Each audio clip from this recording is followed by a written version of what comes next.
Shalom warga kerajaan sorga.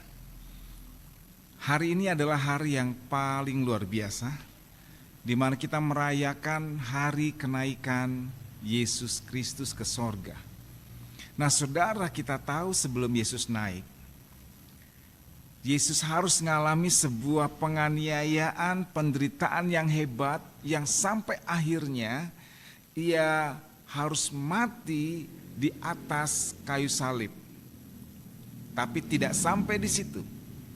Setelah Yesus dikuburkan, maka pada hari yang ketiga, seperti yang dinubuatkan oleh Yesus sendiri dan oleh kitab-kitab,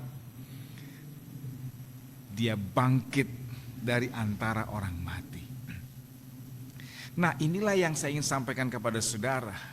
Setelah Yesus bangkit dari antara orang mati, ternyata Yesus belum langsung naik ke sorga, tetapi ia selama 40 hari, Alkitab berkata di dalam Kisah Para Rasul pasal yang pertama ayat yang ke-3b, yang secara khusus saya ingin tekankan di poin ini, ya. Sebab selama 40 hari Yesus berulang-ulang menampakkan diri dan berbicara kepada mereka tentang kerajaan Allah. Nah, selama 40 hari Yesus berulang-ulang menampakkan dirinya kepada murid-muridnya. Untuk apa? Untuk menyatakan bahwa dia real, hidup, benar-benar nyata dia hidup. 40 hari. Dan bukan hanya sampai di situ. Apa yang Yesus bicarakan selama 40 hari? Ayat ini jelas banget berbicara kepada mereka tentang kerajaan Allah. Jadi setiap hari selama 40 hari, Yesus terus menerus berbicara tentang kerajaan Allah. Ini poin yang penting sebelum Yesus naik ke sorga. Dan poin penting ini harus menjadi perhatian buat saudara dan buat saya. Kenapa? Ini sebabnya. Karena kalau kita paham tentang kerajaan sorga, kerajaan Allah, maka kita akan menjadi orang Kristen yang bertumbuh dan menjadi dewasa. Artinya, kalau kita tidak paham dan tidak melakukan hidup di dalam kerajaan Allah, maka kita tidak bisa bertumbuh dan tidak bisa menjadi dewasa. Jadi ini syarat yang mutlak. Oleh karena itulah Yesus berulang-ulang selama 40 hari berbicara tentang kerajaan Allah. Nah, bukan hanya itu, sebenarnya Yesus juga telah memberikan kepada murid-murid sebuah pernyataan yang penting, yang meneguhkan tentang hal itu. Di dalam Matius pasal 6 ayat yang ketiga berkata, tetapi carilah dahulu kerajaan Allah dan kebenarannya, maka semuanya itu akan ditambahkan kepadamu. Nah, penekanan di sini yang Yesus berikan kepada murid-murid, termasuk kepada saudara dan saya, adalah cari kerajaan sorga, cari kerajaan Allah. Tanpa ini kita nggak bisa bertumbuh dan menjadi dewasa. Jadi kita harus paham tentang kerajaan Allah.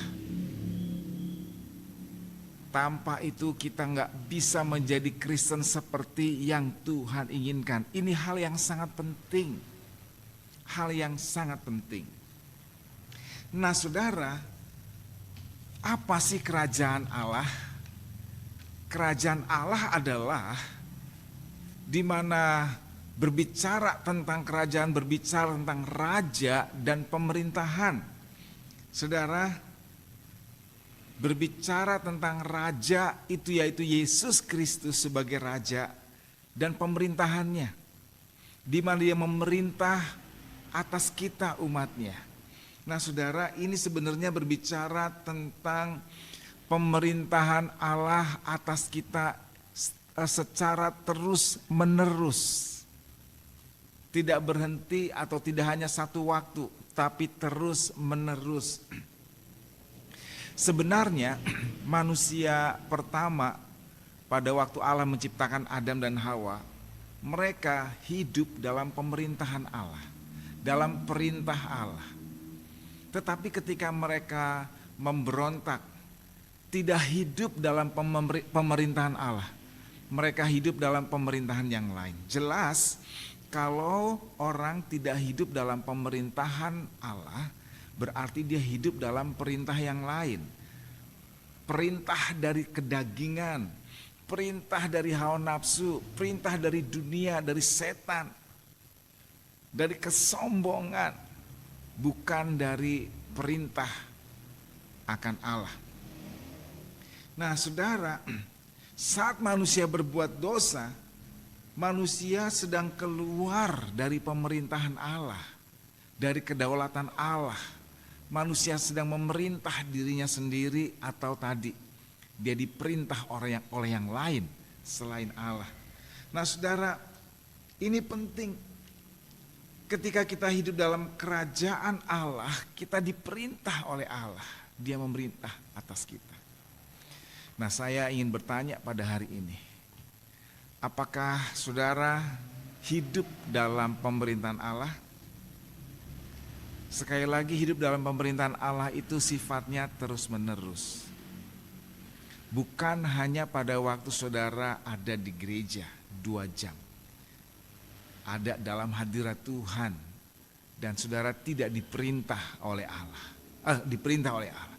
Tetapi sesudah itu saudara keluar dari gereja, saudara tidak diperintah lagi oleh Allah, tetapi diri sendiri, dosa, keinginan daging yang memerintah saudara atau memerintah saya. Inilah pentingnya, di mana kita harus paham tentang kerajaan Allah, di mana Allah memerintah hidup kita, bukan yang lain. Saudaraku, kita akan bertumbuh menjadi dewasa. Izinkan Tuhan memerintah hidup saudara, berdaulat atas saudara dan saya. Dengan cara bagaimana? Dengan cara taat kepada firman-Nya. Saudara, cara Tuhan memerintah kita adalah melalui firman-Nya. Dan menariknya di sini, Yesus adalah firman Allah yang menjadi manusia. Jadi ketika kita mengizinkan pemerintahan Allah ada dalam hidup kita, kita sebenarnya sedang mengizinkan firman-Nya memerintah, mengatur, membawa hidup kita seperti keinginan raja, perintah raja. Apakah selama ini saudara diperintah oleh kedagingan saudara? Diperintah oleh hawa nafsu? Yuk, kita kembali. Kalau kita mau menjadi dewasa, bertumbuh dalam Tuhan, izinkan Dia memerintah hidup kita. Pemerintahannya ada atas hidup kita, atas keluarga kita, atas gereja kita. Kita akan bertumbuh dan menjadi dewasa. Amin, saudara. Kita harus sadar. Jadi kesadaran secara penuh bahwa Allah hadir bersama dengan kita. Dan kita izinkan Dia memerintah, menjadi raja berdaulat atas kita. Amin, saudara. Selamat merayakan hari kenaikan Yesus Kristus dan kerajaannya ada bersama dengan kita. Haleluya. Kita berdoa. Bapa, kami sangat bersyukur hari ini kami boleh merayakan kenaikan Yesus ke sorga. Tapi bukan hanya itu, kerajaan-Mu lah yang terus menerus yang Kau bicarakan, yang akan menjadi bagian kami, dan kami mau hidup dalam pemerintahan Tuhan. Kami sangat bersyukur. Kami akan sadar terus dalam segala keadaan dan segala situasi, dalam segala pengambilan keputusan, dan dalam kehidupan kami. Kami mau hidup dalam pemerintahan Tuhan Yesus Kristus. Haleluya.